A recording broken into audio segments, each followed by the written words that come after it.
Is there such a thing as ultimate phone design? That was my first thought as I held the new Samsung Galaxy S25 Ultra and turned it over in my hand. Surely it's lost a bit of identity as it shed the last vestiges of Galaxy Note design and adopted the more familiar and blockier look of its Galaxy S breathing.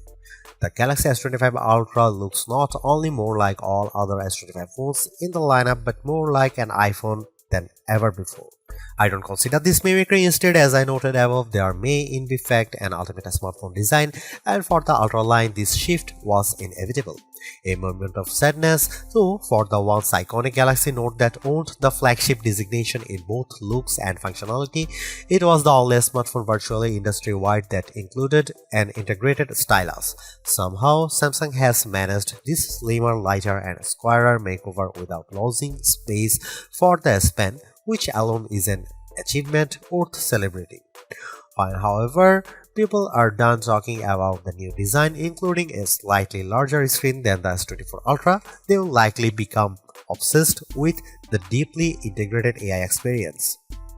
With the S25 line, Samsung has effectively blurred the lines between Galaxy AI Bixby's system-level AI actions and Google's Gemini's generative AI capabilities. And Samsung isn't shy about presenting its partners' capabilities. They are accessible through a long press of the power button, and while the connections between Gemini, Google's apps, and Samsung's apps isn't always seamless and automatic, when it works, it's smooth and quite useful. There are promises in here of a deeper understanding of you by watching not just what you do on the phone but how Samsung connected wearables like Galaxy Rings, Galaxy Watch and SmartThings accessories gather data and understanding of your physical and smart home-based activities. Ultimately, that information is presented as part of now brief home screen widgets that give you, among other things, morning and evening briefs.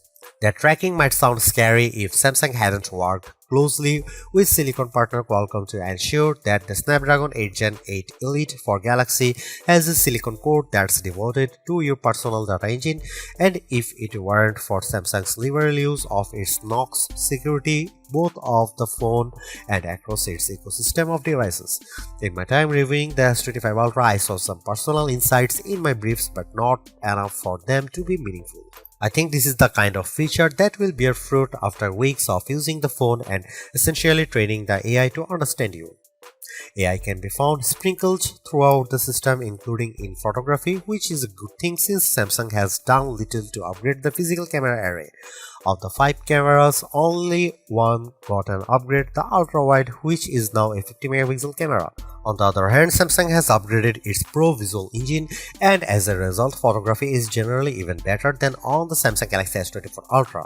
And if your photographic skills aren't up to snuff, you can now ask Gemini to suggest changes based on the quality of your own photos. There are more powerful tools for generating AI images and making AI alterations to existing photographs. Sketch to image is more powerful than ever, and I found that using the S Pen with sketch to image generated incredibly realistic AI editions. Samsung's AI integration also extends to sound. It can recognize music playing in a video or hummed by you, and it's also adept at cleaning up messy audio in videos you shoot. This is a better looking, faster, smarter and longer lasting Ultra than any that's come before it, and it still costs the same $199 US. The Samsung Galaxy S25 Ultra was unveiled at Samsung's Galaxy Unpacked event on January 22. It's available to pre-order now in a choice of 4 colors wherever to buy: titanium silver blue, titanium white silver, titanium grey and titanium black, and 3 more that are exclusive to the Samsung store: titanium jet green, titanium pink gold and titanium jet black. The phone ships in either 256GB or 512GB or 1TB storage configurations, and every variant comes with 12GB of RAM. Samsung Galaxy S25 Ultra will begin shipping on February 7 for the following prices. The 256GB variant is $1,299 US, 512GB price is $1,499 US, and 1TB is $1,659 US. The Samsung Galaxy S25 Ultra drops the Galaxy Note look, completely replacing it with a look that reflects the Galaxy S aesthetic found across the S25 line, although it's not an exact replica of those phones. Yes, it has a flat titanium band wrapping around the body, but the corners are slightly squarer than those of the Galaxy S25 and S25 Plus. Compared to the S24 Ultra, this phone is at 162.8 by 77.6 by 8.2mm, slightly taller but also narrower and thinner. It's also considerably lighter at 218 grams compared to the S24 Ultra's 232 grams. That's the difference I noticed when I held the phone in my hand, and yes, that's lighter than Apple's iPhone 16 Pro Max, which weighs in at 227 grams. I give Samsung credit here for making a lighter phone that somehow still has room for the 5000 mAh battery and to stow the S Pen. Despite the significant changes alteration, there aren't a lot of other design changes. The volume rocker and power sleeve or Gemini button are in the same relative position, while Samsung has shifted the antenna cutout from that side to the top of the opposite edge. On the bottom is the same USB-C charging and data port, a wide slot for the basic speaker, the S Pen slot, and a SIM slot. That last slot is notable because while Apple's iPhone line in the US only offers eSIM support, the S25 Ultra offers a standard SIM and eSIM and includes dual SIM support. While the S25 Ultra's body is titanium, the front and back are swaddled in Gorilla Glass Armor 2, which includes the extra protection of ceramic. However, while this material might protect the phone from drops, it's still not scratch proof, and even though I have taken extreme care with my review unit, I'm still noticing some long scratches on the display. They are not deep and they are not noticeable when the screen is off. Still, I wait the day when a smartphone manufacturer can deliver a truly scratch-proof display. Overall, I like the new look and feel of the Samsung Galaxy S25 Ultra, and I don't mind that it's lost a bit of its distinctive Note aesthetic. This is a big screen handset that I enjoy holding and using. Samsung has managed to make the Galaxy S25 Ultra screen 6.9 inches, that's 0.1 inches larger than the S24 Ultra's screen, and it's all thanks to a 15% smaller bezel surrounding the display. This change to the screen size is almost the full extent of changes between the S24 Ultra and S25 Ultra. It's still a Quad HD Plus display that's capable of running 3120 by 1440 pixels, which is higher res than the iPhone 16 Pro Max's 2868 by 1320 Super Retina XDR display. You won't see that S25's Quad HD Plus resolution though unless you dig into setting and switch from the default Full HD Plus resolution, and there's a good reason to leave well enough alone, as the Full HD Plus resolution looks excellent in most situations and you will get better battery life by sticking with the lower resolution. This is still an adaptive refresh rate display, auto switching from 1Hz to 120Hz on an as needed basis. Again, you can save a bit of battery life by switching to 60Hz, but the battery smooth motion is, in my opinion, worth the trade-off. There is one notable update that's not to the display itself, but the display is where you will see it. ProScaler is an image upscaling technology adapted from Samsung's TV Tech. The ability to upscale any lower resolution content is powered by silicon and might come in handy if, say, you are playing an old game or watching an old video on the Quad HD Plus screen. It's a beautiful, perfectly flat screen, and unlike on the iPhone 16 Pro Max, there's no large island cutout for cameras, sensors, and information. Instead, there's just a small circular cutout for the 12-megapixel front-facing camera, and it's not something you notice while watching movies, playing games, browsing the web, or engaging with Gemini. Underneath the screen is an ultrasonic fingerprint reader. I initially only registered my thumb, but found that the scanner sometimes struggled to read my print.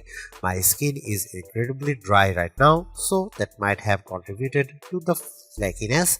Later, I registered multiple digits and found better luck with an index finger. I also used a pin and my face to unlock the phone. The integrated S Pen looks, feels and essentially works the same as the S Pen in the S24 Ultra, but with one notable difference: it no longer has Bluetooth Low Energy support. This means that some of the long distance remote control features no longer work. You can't use them button on the Pen 2, for instance, advanced lights. Samsung told me they removed BLE support because so few people were using the related features, and I can say that I didn't miss it in my tests. In general, I'm a big fan of the S Pen. It's thin and small but a worthy drawing implement. I used it in notes, sketchbook and sketch to image, and it's also good for note taking. I was impressed by how effortlessly Samsung Notes could convert my scroll to accurate text. At a glance, the Samsung Galaxy S25 Ultra camera area looks unchanged from the S24 Ultras, but Samsung has given the array a visual upgrade. All the lenses now appear to almost float above the chassis. It's a neat effect, but for the most part it's a skin-deep alteration, and Samsung has left almost all the camera aspects unchanged. Here is what you will find on the S25 Ultra. You get the same 200 megapixel main sensor, 50 megapixel 5x telephoto, 10 megapixel 3x telephoto, and 12 megapixel front shooter found on Samsung's previous Ultra model. The only new camera of the bunch is the 50 megapixel ultra wide. More pixels here mean better low light performance for ultra wide shots and more detailed macro shots. As evidenced in my test, this is mostly because the camera defaults to bind shooting, which means it's combining roughly 4 pixels for each one in the final image. Similarly, you will do most of your 200 megapixel main camera shooting in a pixel binned 12 megapixel mode. Here are some camera samples of Samsung Galaxy S25 Ultra.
The Samsung Galaxy S25 Ultra is the best Android phone you can buy right now. Interacting with AI has never felt more natural or useful. In addition, the phone's gorgeous screen, helpful S Pen, solid battery life, and class-leading power all contribute to Samsung's most well-rounded offering. Top-tier cameras with exceptional zoom merely top it all off. You can get a similar overall experience from the Galaxy S25 Plus and the Pixel 9 Pro XL for less money, but with a slightly smaller screen and without the stylus. For anyone seeking the ultimate Android phone too, the Galaxy S25 Ultra is our editor's choice winner.